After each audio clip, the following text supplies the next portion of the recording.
You've coming off the last win off award. You called for McDonald. You've got it. Is it the dream fight? Yeah, it's a massive fight. You know, it's got a great response from the MMA public, the MMA media. It's a huge fight. It's a bigger fight than a lot of the other promotions cards that they've got coming out, and I'm happy that Bellator have given me the opportunity, because to me, in my eyes, Rory is one of the top 3 welterweights in the world, and for me to be his first fight in Bellator is a massive opportunity for me. It looked like Michael Page, obviously the initial press conference about a month ago, to announce your fight. You looked like he was a bit peeved off that he didn't get the fight with you. He was. But yeah, most definitely. But you know, it's part of the game. There's a time for everything, you know, and he just wasn't on my schedule. Obviously, the plans for my career also married up with the plans that Bellator have for me. So there's going to be a time for the Venom Page fight, because it's a massive fight. You know, he is a talent, but the time's just not now. For you, is it a bigger fight because you know, Rory's an established guy coming over from the UFC? Michael, you know, a lot of people have questioned whether he's fought the right opponents, or the opponents that are really up to a very high level in the promotion. Yeah, most definitely. You know, for me, I've fought at the high level before. You know, if you see my record, you see the names that I've been in there with. I've got wins over, some I haven't got wins over. But you know, I've been in there with the current UFC champion. I've been in there with guys like Nick Diaz. Got wins over Martin Kampmann, who was ranked number 3 at the time in the other promotion. So I've been in there with the top dogs, and I feel like I've earned my place at the top of the mountain. You know, I've took risks. Some have paid off, some haven't. But Michael, he's very young in his career. He's had 12. He's not taken those risks yet. And for me, he's still finding his feet in the sport. Put him in there against a Koreshkov, or you know, a Brennan Ward, or someone who's going to push him or test him, someone of a more elite caliber. Let's see what his worth. Or even the guy that he has now, a guy like Derek Anderson, is a tough. He might be 155 and coming up, but you know, Derek Anderson's no joke. So we'll see what's up there. Do you feel like Michael Page said that he felt that you disrespected?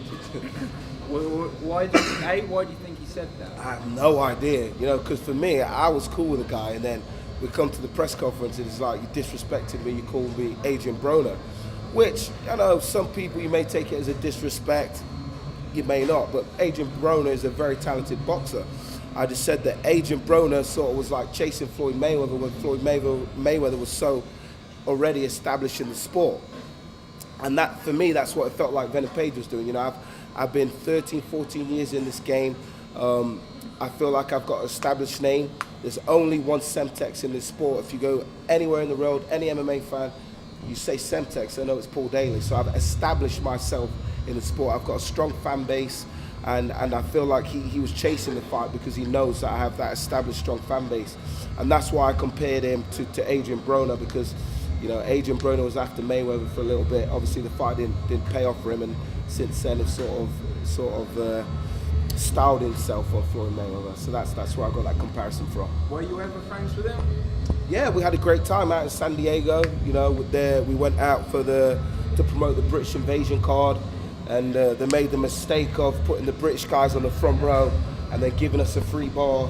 So you know, obviously, being British, we all had a drink and we all got along very well. So, and it was like that for the next few events after that. And then all of a sudden, out of nowhere, when I hear that the Bellator's coming back to London, there's some kind of beef developing. It's doing the whole Paula thing, and for me, it was kind of see-through. I can see what he was trying to do, and I commend him for trying to establish himself as a legitimate welterweight against a guy like me, like I say, who's been there and done that and still doing it. So, you know, it is what it is, and he'll get his time. What would you say if you had some advice from Michael Venom Page? What would you say to him now? Just keep doing what he's doing, but you know, he has to step his levels up. He has to get in there with the caliber of guys I've been in there with.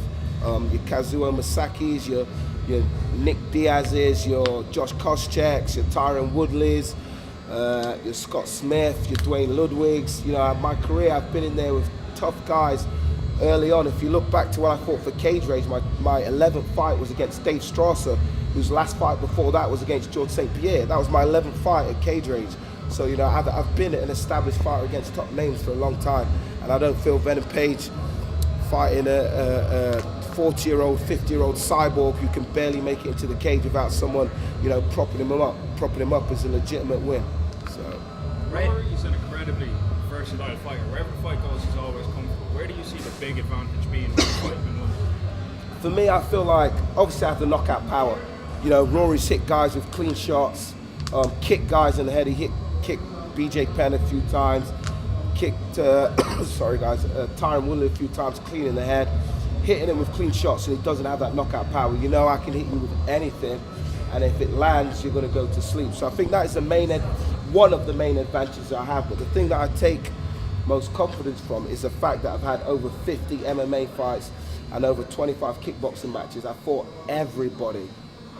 Not everybody's in all the names, but every type of guy. Your tall guys, your small guys, your speedy guys, your strong wrestlers, your strong jits guys, everything. I've adapted, and I'm able to read the fight game very well. I feel my fight IQ is very underrated, and you know, I don't go in there with a game plan, I just go to fight. And my last fights, my last 13 fights, I'm 12-1, and that one loss is to Douglas Lima, the current champion. So I think I'm doing pretty fine. One or two more, guys. One or two more. Where does Rory rank in those opponents? Rory would rank up there with the likes of Nick Diaz, Tyron Woodley, Martin Kampman in my eyes. You know, he's very similar, in fact, to Martin Kampman in the fact that he's a very straight punching striker, very legit kickboxer with a decent ground game, just as Kampman had. But when you're in there with a guy like me who's aggressive, who's going to be in your face, who's going to be landing shots, and these shots are heavy shots, it's something. Even Robbie Lawler, he thinks he may be prepared because he fought a guy like Robbie Lawler.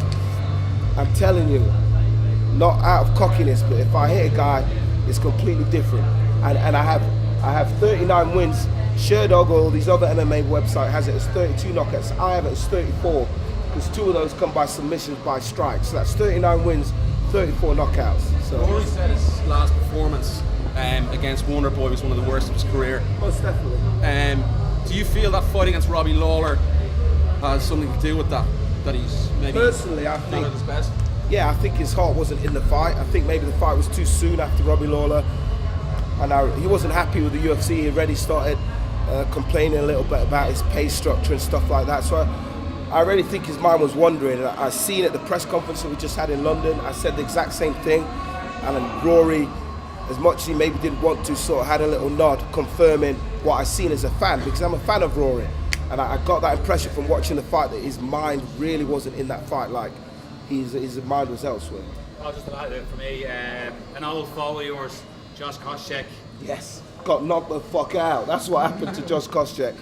Look, you know, like I said, when we seen the fear in his eyes at the press conference, Josh, I don't know if the media know, but he's doing very, very well in retirement. The guy's a legit businessman. He's making a lot of money. His house is fucking huge.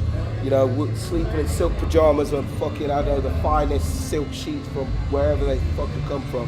But, you know, he's living a good life right now. So I told him at the press conference, Josh, you don't want to fight, and you definitely don't want to fight me.